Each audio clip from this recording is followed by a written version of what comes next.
Good morning. Welcome. This is First Cup with Jeremy. I'm your host, Jeremy Lesniak. This is my first cup of coffee.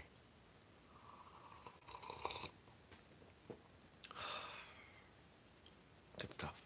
I should bring this down. If I do that, this is a tripod. Ooh. There we go. Oh, no more. No more. You can almost see I'm wearing a Whistlekick shirt. Most of the time when I'm doing this, I'm wearing a Whistlekick shirt because that feels like the appropriate thing to do because it's a Whistlekick show. I've actually been playing with these ideas for a Whistlekick, like, nighttime show, like a late show. The problem is I don't want to stay up that late. No, this works pretty well. It is nearly 7 o'clock. My first alarm went off at 5:30, which I promptly ignored, which is not like me, because I wanted to sleep more. So I got up at 6. And then I did a couple things around the house, and I really wanted a cup of coffee. But since I promised to only do that with all of you, I waited, which I feel like it dramatically affected my morning productivity. I should have just staggered out. But I'm a little more awake. I did wake up a little bit before coffee, so yay. So I mentioned yesterday that I rolled, actually I don't remember much of what I said yesterday, but yesterday, I believe on First Cup, I talked about heading south to Master Hughes and Alexander's school because we were having team Whistlekick training. And we did. So when we originally set out training, it was going to be from 10 to noon. But then people started asking, hey, can we train longer? So we ended up with a 5-hour training. There was a short break in there, like a 10-minute break, and then we stopped for lunch, maybe 30 minutes, 45 minutes. So really, we had a solid 4 hours of training, working on forms, working on sparring. It was great. It was a lot of fun. I got in there and mixed it up with everybody a little bit, which just reinforced how great these people are. Oh, man. There is nothing that makes you feel more humble than getting taken to task. That's something you do. Especially someone who is so humble themselves, who is so just skilled. It's great. I love it. But that doesn't mean that I can't be helpful coaching, which is really, I think, my strength as a martial artist. It's helping people get better, breaking down complex tasks, complex movements into simpler things, and finding different ways to talk to them about it so they can improve.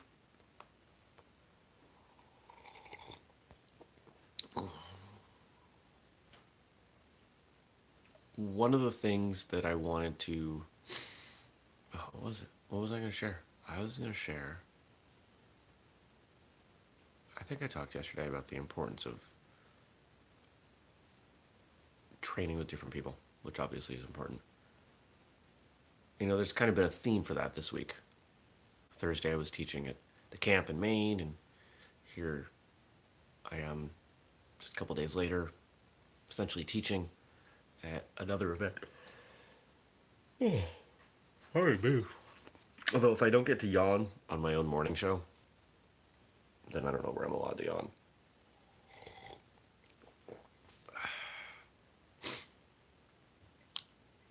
Oh, that's what I wanted to talk about. The value in observing. I think quite often in martial arts, because it's something that anyone can do, we put 100% of the time into actually doing. We don't talk about the value in watching, in observing, in being a little more academic with martial arts. Some of us read martial arts books. I try to bring value through martial arts radio. And those are obviously non-training ways that you can learn. But one of the things that I saw yesterday was how much everyone learned watching others. When we were doing the forms segment of the training, We were only watching one person at a time. And we would go around the room and ask others to critique, to make observations. Because the more people that are seeing things, the more it can help you get better, right? The more eyeballs.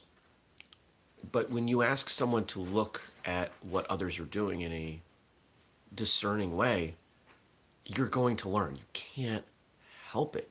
You start to see things that other people are doing and say, I want to do that, or I think I do that and I don't want to, or, oh, that gives me an idea for how I might handle this part of my form, or just anything. So when you're able to look at what someone is doing in a intelligent, again, I'll use the word academic way, there really is a lot of benefit. The cat's messing with some packing material. It's distracting me from samples. I don't know why. Anyway. So that's something that I wish we did more in martial arts, the idea of watching what each other is doing. Of really allowing space for there to be value in observation. I learned a tremendous amount about my martial arts practice when I had my own martial arts school. I would argue that 2 years, I learned more in that 2 years than any other, certainly 2-year period of time in my training, maybe as much as 5 years. And that includes the first 5 years.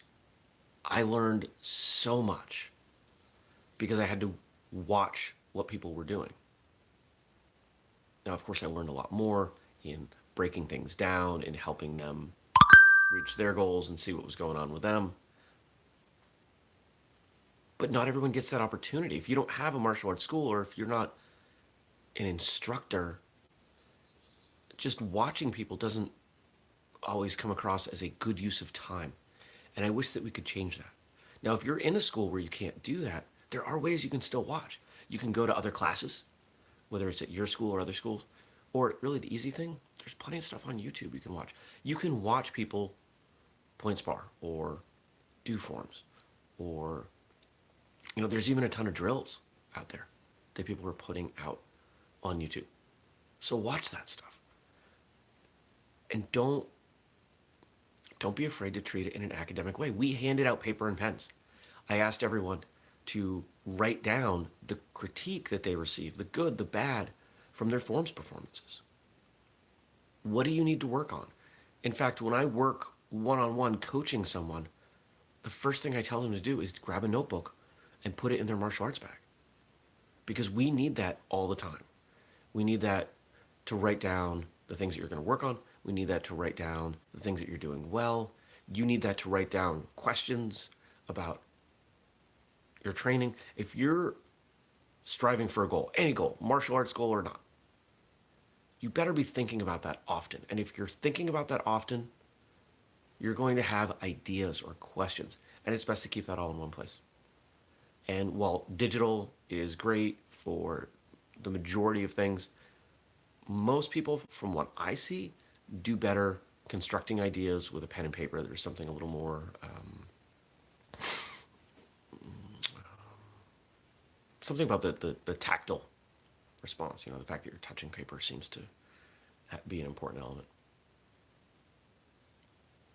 So, as we wind down today, my hope for you is that you will look at martial arts as something that has value in observation, that you will be willing to observe others as part of your training, that you will ask others to observe you as part of their training and as part of yours. If it's done right, nobody loses. So I hope you have a great day. I'm going to finish this cup of coffee and get to some gardening work and cleaning my house. All right. Thanks for watching. I'll be back tomorrow. Peace.